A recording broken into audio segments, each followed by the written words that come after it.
ओम शांति। समस्त भाइयों बहनों को आज दशहरा के पावन पर्व की बहुत बहुत बहुत हार्दिक शुभकामनाएं एवं बधाइयाँ। भाइयों बहनों, आज भारतवर्ष में और जहाँ जहाँ भी भारत की मान्यताओं को मानने वाले सनातन प्रेमी, विशेषकर किसी भी देश में जो रहते हैं, भारतीय हैं, भारतीय सिद्धांत को मानते हैं, वो आज के दिन दशहरा को बहुत ही धूमधाम से मनाते हैं। हम सब देखते हैं आज के दिन कैसे बड़े बड़े रावण के पुतले बनाए जाते हैं और नाटकों का मंचन होता है। बाल्यकाल से हम ये पर्व मनाते आ रहे हैं।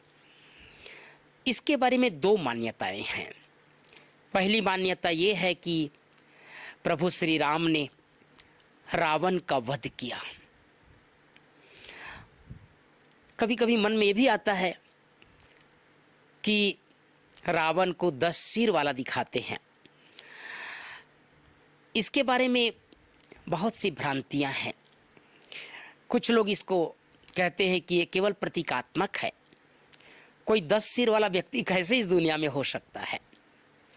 लेकिन चूंकि सदियों से ये परंपरा चली आ रही है, बाबा ने आकर इसका आध्यात्मिक रहस्य बहुत सुंदर तरीके से बताए हैं। दूसरी मान्यता ये है कि आज के दिन माँ दुर्गा ने महिषासुर का वध किया। ऐसे कहते हैं भाई बहनों कि पृथ्वी पर असुर सम्राट राक्षस महिषासुर का आतंक बहुत बढ़ता जा रहा था। वो भोले भाले लोगों को अपने जाल में फंसाकर उनका वध करते थे। इससे मनुष्य लोक में हाहाकार मचा हुआ था। उस पर विजय प्राप्त करने की तरकीब सोचे जाते थे।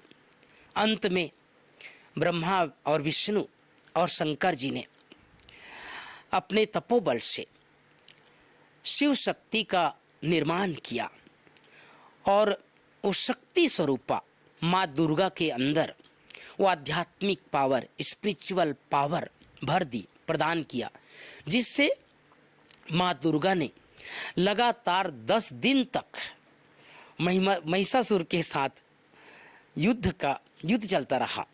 अंत में 10वें दिन माँ दुर्गा ने महिषासुर का वध करके भूलोक पर मनुष्य आत्माओं को इस विकराल काल स्वरूप महिषासुर से मुक्त किया। आप सबको ये बताते हुए मुझे हर्ष हो रहा है। बाबा जब इस धरती पर आते हैं तो हम सबको इसका सुंदर रहस्य बताते हैं। वास्तव में आत्मा जब धरती पर आई 5000 वर्ष पूर्व, तो 2 युग तक बहुत सुंदर हम सब पाठ बजाते हैं। लेकिन द्वापर युग से आत्मा के अंदर कुछ न कुछ विकृतियां आ जाती है। बॉडी कॉन्शियस में आने के बाद हम सब के अंदर 5 विकारों की प्रवेशता हो जाती है। काम, क्रोध, लोभ, मोह और अहंकार। और इसी का प्रतीक रावण को 10 सिर दिखाते हैं। 5 विकार स्त्री के अंदर, 5 विकार पुरुष के अंदर, अर्थात हर मनुष्य के अंदर रावण की छाया, रावण का प्रभाव पड़ जाता है। मुक्त होने के अनेक उपाय ढूंढते हैं। कभी उस पर सफल होते हैं, कभी सफल नहीं हो पाते। लेकिन कलयुग के अंत में हम सब आत्माओं की पुकार सुनकर प्राणेश्वर शिव बाबा, जो सभी सर्व आत्माओं के पिता हैं, वो धरती पर आते हैं और आकर के हमें सत्य ज्ञान से अवगत कराते हैं कि तुम आत्माएं हो, देह नहीं। देह के मध्य, भ्रिकुटी के मध्य विराजमान एक चैतन्य शक्ति हो।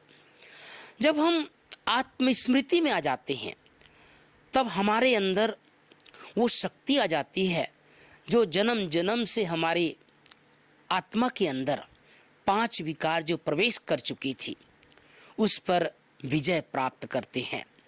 तो वास्तव में दशानन कोई व्यक्तिगत रूप से इस सृष्टि जगत पर हुआ नहीं है, लेकिन बाबा ने आकर के इस दशानन का अर्थात रावण का सुंदर रहस्य बताया। रावण अर्थात रुलाने वाला, रावण अर्थात दुखी करने वाला, रावण अर्थात 5 विकार। इस पर विजय केवल भगवान ही प्राप्त करा सकते हैं। वास्तव में इस समय जब हम रावण पर विजय प्राप्त करते हैं तो हमारी आत्मा शुद्ध और पावन बन जाती है और 2 युग तक रावण के आतंक से यह धरती मुक्त हो जाती है। इसलिए आज के दिन विशेष स्वयं की चेकिंग करने की जरूरत है। कोई अंश, बाबा कहते हैं कई बार, अंश अगर रहेगा तो वंश बन जाएगा, या वंश रहेगा तो अंश बन जाएगा। इसलिए अंश और वंश सहित इसकी स्व चेकिंग करके इसे समाप्त करना है। रावण का जो आसुरी संस्कार का प्रतीक है उसका खात्मा करना है।